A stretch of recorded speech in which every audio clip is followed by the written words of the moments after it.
Question 26 is a lot like question 24. We have a lot of text and we have to understand the statistics way of asking questions on the SAT. But just like that other question, we really just want to stay away from choices that are too strong.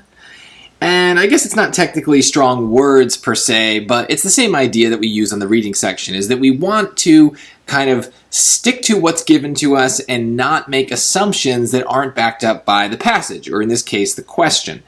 So let's see this situation that we're given here. To determine the mean number of children per household in a community, Tabitha surveyed 20 families at a playground. For the 20 families surveyed, the mean number of children per household was 2.4. Which of the following statements must be true? Must be true. That's the key. So letter A, the mean number of children per household in the community is 2.4. Well, that certainly could be true. The survey seems to suggest that that's likely. However, she only asked 20 families, so we don't really know if that's true. If she had asked another 20, maybe the mean would have been slightly different, 2.3 or 2.5. And that would be totally reasonable, right? I mean, we ask different people, we're going to get slightly different results. The survey might still be accurate, but that doesn't mean it's dead on accurate. It's not necessarily the case that the mean is going to be 2.4. We just don't know that level unless we ask literally every single family in the community, and that's not what we're doing. Choice B, a determination about the mean number of children per household in the community should not be made because the sample size is too small. Well, this is a very tempting choice. So, on the one hand, yes, 20 families is not a lot. So, I don't know. I don't know that I would put any money on the results here. I don't know. I mean, you know, she's asking maybe just the right 20 families, and there's another 20 families somewhere else that have a lot of children. Who knows? Maybe they were all together on that day, not in the proximity of Tabitha taking the survey. I really don't know. However, it's still a survey. And the point of a survey is to increase our chances of being able to make a reasonable guess as to what's going on. So to say that a determination about the mean number of children per household in the community should not be made, why not? What's the harm? We can take a guess. We can kind of assume that maybe this is kind of accurate. We can maybe add a margin of error to it, but it's a little strong in choice B to say that we should not at all make a determination. So maybe our determination would be more accurate if we had a larger sample size, if we asked more families, but there's nothing wrong with just using what we have and acknowledging that it's a small sample size and it might not be accurate. So this is too strong. This is a good example where we've gone a little too far in the direction of making accurate surveys. Let's look at C. The sampling method is flawed and may produce a biased estimate of the mean number of children per household in the community. Well, because I know the SAT, I know that bias is very important to them.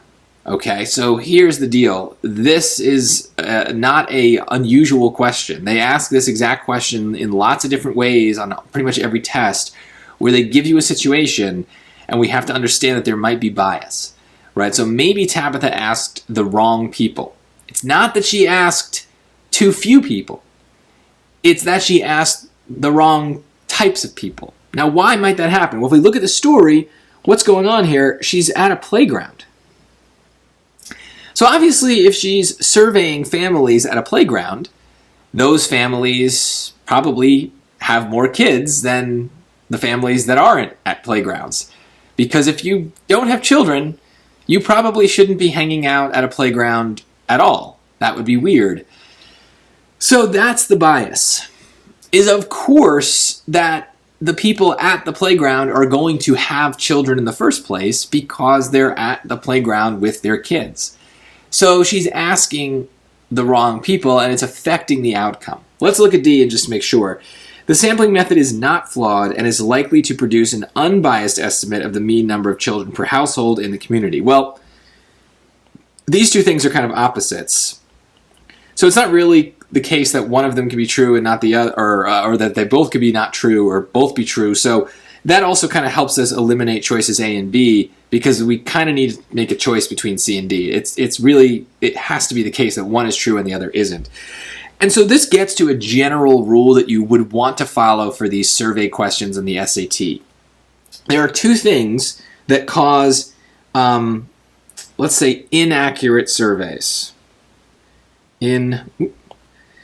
Inaccurate surveys. Inaccurate surveys. So the first thing that we have to worry about is bias, and the second thing is a small sample size.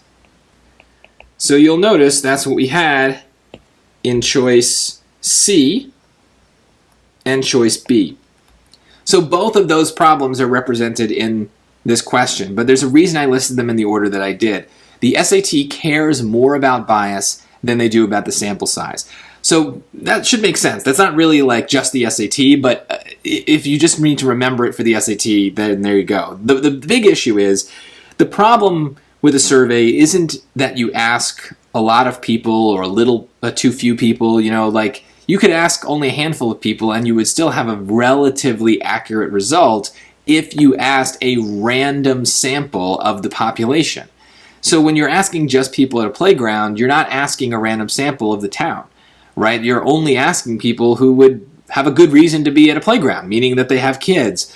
So the bigger issue on any survey, whether you ask a lot of people or you ask a little number of people, is who you asked. Does the population, is the population represented by the sample? And most of the time in the SAT, the answer will be no, that there's some sort of bias somewhere. So remember that and try to look for it.